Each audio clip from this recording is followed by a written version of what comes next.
உரிமைக்களம் பார்வையாளர்கள் அனைவருக்கும் வணக்கம். இன்னைக்கான அரசியல் களத்துல எது சம்பந்தமாக விவாதிக்க போறோம் அப்படின்னா, இன்னைக்கு காலையில விசிகா நிறுவனர் அண்ணன் திருமா அவர்கள் ஒரு பிரஸ் மீட் கொடுக்கிறாரு. அந்த பிரஸ் மீட் கொடுத்த உடனேயே சமூக வலைத்தளங்கள்ல ஒரு மிகப்பெரிய பேசு பொருளாக மாறுகின்றது. அதே வேளையில அத்தனை தொலைக்காட்சிகளிலுமே ஒரு மிகப்பெரிய பிரேக்கிங் நியூஸாக அந்த செய்தி மாறுகின்றது. ஒரு பிரஸ் மீட் கொடுக்கிறாரு, அதனை தொடர்ந்து ஒரு அறிக்கையும் கூட வெளியிடுகின்றார். இவர் என்ன அறிக்கை விட்டாரோ, இவர் என்ன ஸ்டேட்மெண்ட் பிரஸ் மீட்ட சொல்றாரோ, இதே ஸ்டேட்மெண்ட்டை இங்க இருக்கிற கம்யூனிஸ்ட் கட்சிகளும் கூட வலியுறுத்துகின்றார்கள், அதனை வழிமொழிகின்றார்கள். ஸோ பிரேக்கிங் நியூஸ் வருகின்ற அளவிற்கு என்ன விதமான செய்தியை சொன்னாரு அப்படின்னா ஒண்ணு கிடையாது. இந்த 2026 தேர்தல் நடந்து முடிஞ்சிருச்சு இல்லையா, இதுக்கு பின்னாடி தமிழ்நாட்டினுடைய அரசியல் களம் மாற உள்ளது. சோ தமிழக வெற்றி கழகத்துக்கு கூட இங்க இருக்கிற கம்யூனிஸ்ட் கட்சி, காங்கிரஸ் கட்சி, விடுதலை சிறுத்தை கட்சி கூட்டணிக்கு போவதற்கு வாய்ப்புகள் இருக்கின்றது என்ற ஒரு கோணத்துலதான் அந்த பிரஸ் மீட் அமைந்திருப்பதாக சமூக வலைத்தளங்கள்ல பேசியிருக்காங்க. சோ அந்த பிரஸ் மீட்ல அவர் என்ன சொல்லியிருக்காரு, அது மட்டும் கிடையாது. விசிகா, கம்யூனிஸ்ட், காங்கிரஸ், அதே வேளையில தமிழக வெற்றி கழகம் கூட்டணி அமைப்பதற்கான வாய்ப்புகள் இருக்கின்றதா, இல்ல தமிழக வெற்றி கழகத்தினுடைய விஜய் அவர்கள் யாரு கூட, இவங்களை தவிர்த்து வேற யாரு கூட கூட்டணி போவதற்கான வாய்ப்புகள் இருக்கின்றது, அதற்கு சாத்திய கூறுகள் இருக்கின்றதா அப்படின்றத இந்த காணொலியில கொஞ்சம் டீட்டெயிலா பார்த்துடலாம். நண்பர் அனைவருக்கும் இளம்பெரு வழுதியின் இனிய வணக்கம். நாங்க இப்படி வந்து பார்த்துட்டோம், இனி ஜென்மத்துக்கும் எங்களால குடிய முடியாது, அதனால நாங்க சண்டை போட போறோம். விடுதலை சிறுத்தைகள் கட்சியுடைய நிறுவனர் அண்ணன் திருமா அவர்கள் பிரஸ் மீட்ல என்ன சொல்லியிருக்கிறாரு, கம்யூனிஸ்ட் கட்சி பிரஸ் மீட்ல என்ன சொல்லியிருக்கிறாங்க, இதை பார்ப்பதற்கு முன்னாடி முதல்ல இந்த தேர்தல் சம்பந்தமா நம்ம ஒரு விஷயத்த பதிவு பண்ணியே ஆகணும். இந்த 2026 தேர்தல் மாதிரி தமிழ்நாட்டினுடைய அரசியல் களம் எந்த ஒரு தேர்தலையுமே இதுவரைக்கும் சந்தித்திருக்காரு. அப்பேற்பட்ட ஒரு வரலாற்று சிறப்பு வாய்ந்த ஒரு தேர்தல். இந்த தேர்தல் அரசியல் களத்துல பல ரெக்கார்ட்ஸ் இருக்கும் தெரியுமா, அந்த ரெக்கார்ட்ஸ் எல்லாத்தையுமே அடித்து உடைத்திருக்கின்ற ஒரு தேர்தல் தான் இந்த 2026 தேர்தல். சோ அந்த ரெக்கார்ட்ஸ் எல்லாத்தையுமே அடித்து உடைத்த நபர் யார் பார்த்தோம்னா அது தமிழக வெற்றி கழகத்தினுடைய விஜய் அவர்கள். சரிங்களா? சோ இந்த 2026 தேர்தலுடைய முடிவுகள் என்பது இயற்கை தந்த ஒரு மிகப்பெரிய குடையாகத்தான் பார்க்க முடிகின்றது. குறிப்பாக தமிழ்நாட்டு மக்களுக்கு இயற்கை தந்த ஒரு மிகப்பெரிய ஒரு கொடையாகத்தான் பார்க்க முடிகின்றது. இவ்வளவு பெரிய வார்த்தை, இயற்கை தந்த கொடை அப்படின்ற மாதிரி அந்த வார்த்தை எதற்காக பதிவு பண்றேன் அப்படின்னா, ஒரு சில செய்திகள் சொல்றேன், நீங்களே பாருங்க. தமிழ்நாட்டினுடைய அரசியல் காலத்துல ஆட்சி அமைப்பதற்கு தேவையான தொகுதிகள் மொத்தம் எவ்வளவு? மொத்தமாக 118 தொகுதிகள். சோ தமிழக வெற்றி கழகத்துடைய விஜய் அவர்கள் எத்தனை தொகுதிகள்ல வெற்றி பெற்றிருக்காரு? 108 தொகுதி.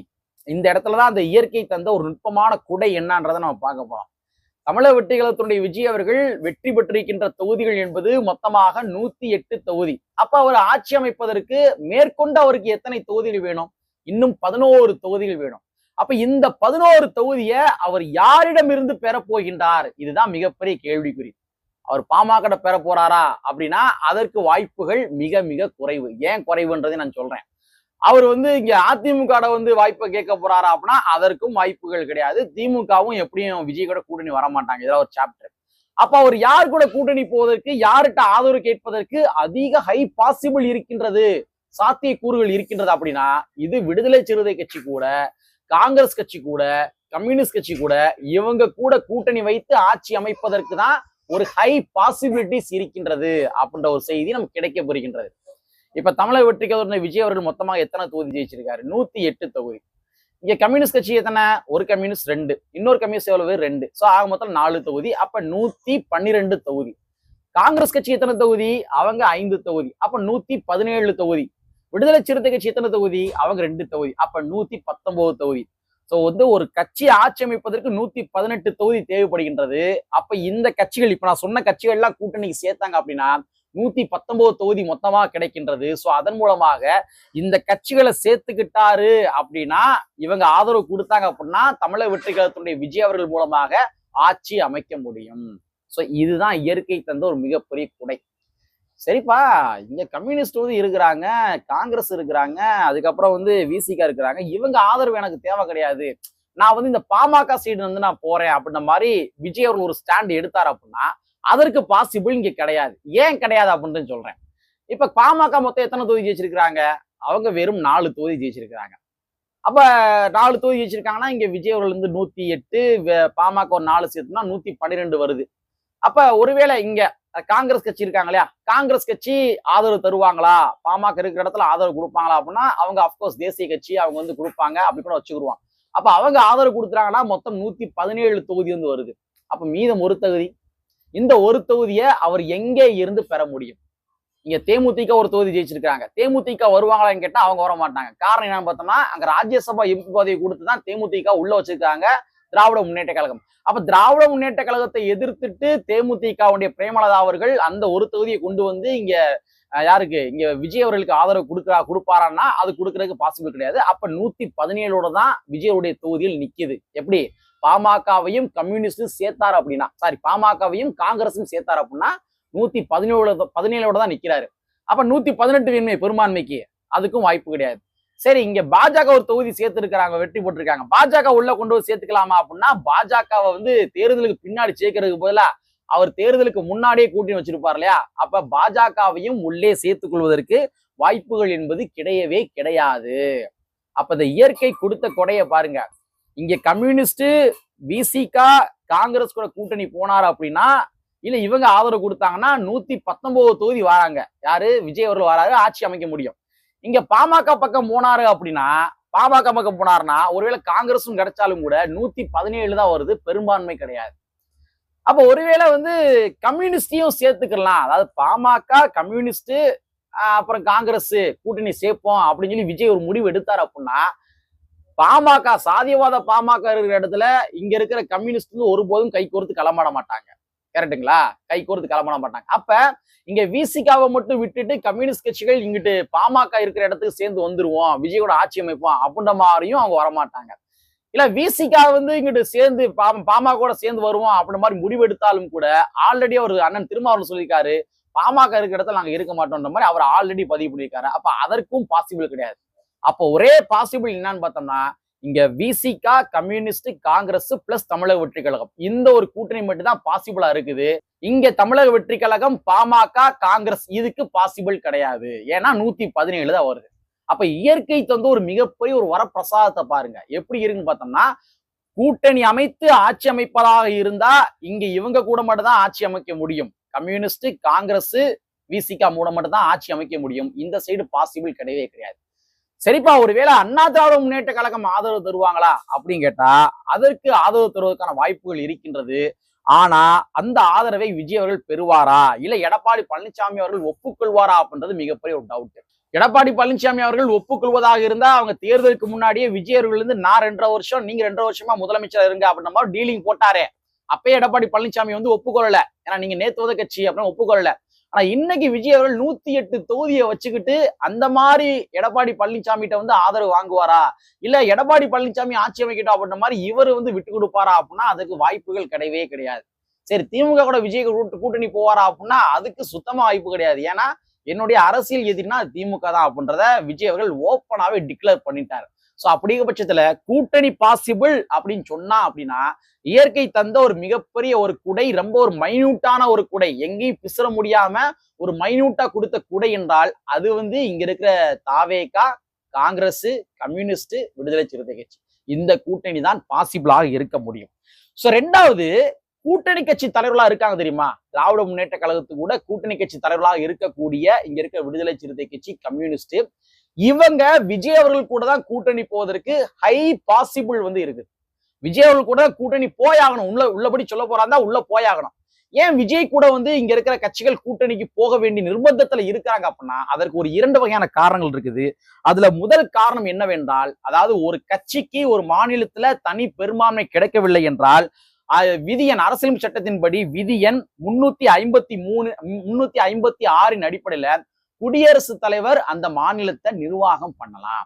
அப்ப குடியரசுத் தலைவர் பெரும்பான்மை கிடைக்காத பட்சத்துல ஒருவேளை தமிழ்நாட்டை நிர்வகிக்கின்ற சூழலுக்கு வர்றாங்க அப்படின்னா இடதுசாரி சிந்தனைகள் விசிகாவுடைய நோக்கமே என்ன, பாஜக தமிழ்நாட்டை ஆளக்கூடாது என்பதுதான் நோக்கமே. அவங்களுடைய மெயினான ஒரு கொள்கை முழக்கமே எது பார்த்தோம்னா பாஜக தமிழ்நாட்டை ஆளக்கூடாது. அப்ப தனிப்பெரும்பான்மை விஜய் அவர்களுக்கு இல்லை என்ற காரணத்துக்காக விஜய் அவர்களை அப்படியே இவர்கள் விட்டுவிடவும் மாட்டார்கள். பாஜக வந்து ஆட்சி பண்ணட்டும்ன்ற மாதிரி விட்டுருவாங்களா? இடதுசாரிகளுடைய நோக்கம் என்ன, பாஜக வரக்கூடாது. இங்க இருக்க விசிகாவுடைய நோக்கம் என்ன? பாஜக வரக்கூடாது. அப்ப இவங்க அப்படியே விஜய் அவர்களை அன்போடு விட்டுட்டு இவங்க ஆதரவு தராம இருந்துருவாங்க அப்படின்னா அப்படி இருக்கவே மாட்டாங்க. ஏன்னா பாஜக எளிதாக உள்ள புகுந்துவிடும். சரிங்களா? இது ஒரு காரணம். 2வது கூட்டணி வந்து நிச்சயமா வச்சுதான் ஆகணும் அப்படின்ற மாதிரி ஒரு சூழல் இருக்கு சொன்னேன் தெரியுமா? அதற்கு 2வது காரணம் என்ன? ஒரு நிர்பந்தம் என்னன்னு பார்த்தோம்னா, இப்ப தமிழக வெற்றி கழகத்தினுடைய விஜய் அவர்கள் மொத்தமாக 108 தொகுதி வந்து ஜெயிச்சிருக்கிறாரு. இங்க கட்சி தாவல் தடை சட்டம் தடை சட்டம் வந்து இருக்குது. அந்த தடை சட்டத்தின் அடிப்படையில 3ல் 2 பங்கு, அதாவது ஒரு கட்சி வந்து எத்தனை உறுப்பினர்கள் வச்சிருக்கிறாங்களோ அதுல 3ல் 2 பங்கு அந்த இவங்க இருக்காங்க தெரியுமா உறுப்பினர்கள், அந்த உறுப்பினர்கள் கட்சி தாவலாம். அந்த உறுப்பினர்கள் கட்சி தாவலாம். மொத்தமாக தான் தாவ முடியாது. 3ல் 2 பங்கு உறுப்பினர்கள் கட்சி தாவுவதற்கான வாய்ப்புகள் இருக்குது. அப்ப அதிமுகல 3ல் 2 பங்கு என்று எடுத்துக்கொண்டோம்னா மொத்தமாக 31 எம்எல்ஏக்கள் இருப்பாங்க. அந்த 31 எம்எல்ஏக்களை விஜய் அவர்கள் எடுத்த ஆட்சி வந்து அமைச்சார் அப்படின்னா அந்த 31 எம்எல்ஏக்கள் ஆல்ரெடி பிஜேபி மூலமாக கரப்டட். அவங்க ஆல்ரெடி பிஜேபி கொள்கை கோட்பாடுகள் ஏற்றுக்கொண்ட ஒரு நபர்கள். அப்ப அப்படி இருக்க பட்சத்துல விஜய் அவர்கள் அங்கேயும் ஆதரவு கோர மாட்டார்.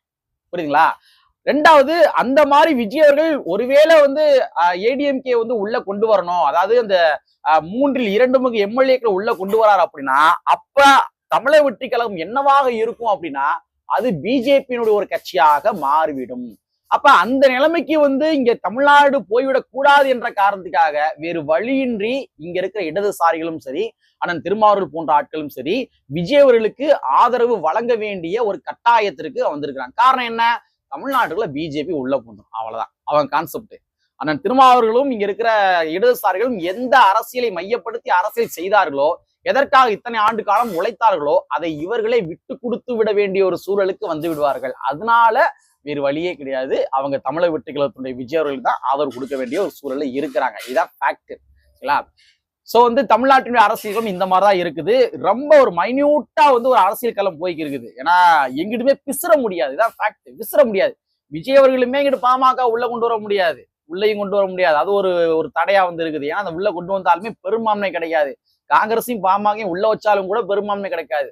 அப்ப ஒரு வழியே கிடையாது. விஜய் அவர்கள் யாரை வந்து பெரும்பான்மைக்கு சேர்க்க வேண்டிய கட்டாயத்தில் அவர் இருக்கிறாரு பார்த்தோம்னா இங்க இருக்க இடதுசாரிகள், அதே மாதிரி வந்து விடுதலை சிறுத்தை கட்சி, இங்க இருக்க காங்கிரஸ் கட்சி, இவங்க 3 பேர்த்தையும் சேர்ப்பதுதான் ஒரு மிகப்பெரிய ஒரு கரெக்டான ஆப்டாக இருக்க முடியும். வேற வழியும் கிடையாது, ஆப்ஷன் கிடையாது. அந்த மாதிரிதான் தமிழ்நாட்டின் அரசியல்கள் போய் இருக்குது. சோ இதை மையப்படுத்தி தான் இன்றைய தினத்துல காலையில நான் திருமாவர்கள் பிரஸ் மீட் கொடுக்குறாரு. அந்த பிரஸ் மீட்ல விடுதலை சிறுத்தை கட்சி, கம்யூனிஸ்ட் கட்சி நாங்கள் எங்கே இருக்கின்றோமோ அதுதான் மதசார்பற்ற முற்போக்கு கூட்டணி. நாங்க திமுக கூடயே தான் இருப்போன்றத அவங்க பதிவு பண்ணல. நாங்கள் எங்கே இருக்கின்றோமோ அதுதான் மதசார்பற்ற முற்போக்கு கூட்டணி அப்படின்ற மாதிரி ஒரு விஷயத்தை அப்படியே கொளுத்தி போட்டிருக்காங்க. சோ அப்ப நாங்க எங்க இருக்கிறோம் அப்படின்னா அதான் மதசார்பற்ற முற்போக்கு கூட்டணி. இன்னொரு ஒருபடி மேல போய் கம்யூனிஸ்ட் கட்சி என்ன சொல்லியிருக்காங்க அப்படின்னா, விஜய் அவர்கள் அழைத்தால் நாங்கள் கலந்து ஆலோசித்து ஒரு முடிவெடுப்போம் அப்படின்ற மாதிரி கம்யூனிஸ்ட் கட்சி ஆல்ரெடி டிக்ளேர் பண்ணிட்டாங்க. அப்ப கூட்டணி போவதற்கு தயாராயிட்டாங்க. அண்ணன் திருமாவர்கள் என்ன சொல்லியிருக்காரு அப்படின்னா, நாங்க எந்த முடிவு எடுத்தாலுமே நாங்க 3 கட்சிகளுமே ஒன்னா சேர்ந்துதான் முடிவெடுப்போம் அப்படின்ற மாதிரி விஷயத்தை பதிவு பண்ணியிருக்காங்க. அப்ப இந்த 3 கட்சிகள் ரொம்ப ஒன்னா இருக்கிறாங்க. இந்த 3 கட்சிகள் எடுக்கின்ற முடிவு தான் தமிழ்நாட்டினுடைய அரசியல் களத்தை மாற்றப் போகின்றது என்பதாகத்தான் புரிந்து கொள்ள முடிகின்றது. சோ அரசியல் களத்தை பொறுத்த வரைக்கும் எது வேண்டுமானாலும், எப்பொழுது வேண்டுமானாலும், எந்த நொடி பொழுது வேண்டுமானாலும் என்னால் நடக்கலாம். எல்லாவற்றிற்கும் அந்த கட்சியை சார்ந்தவர்கள் தயாராக இருக்க வேண்டும் என்பதனை கூறிக்கொண்டு, கற்பி ஒன்று சேர் புரட்சி சென்று புரட்சியாளர் அம்பேத்கருடைய வரியை கூறிக்கொண்டு நிறைவு செய்கின்றேன். நன்றி, வணக்கம்.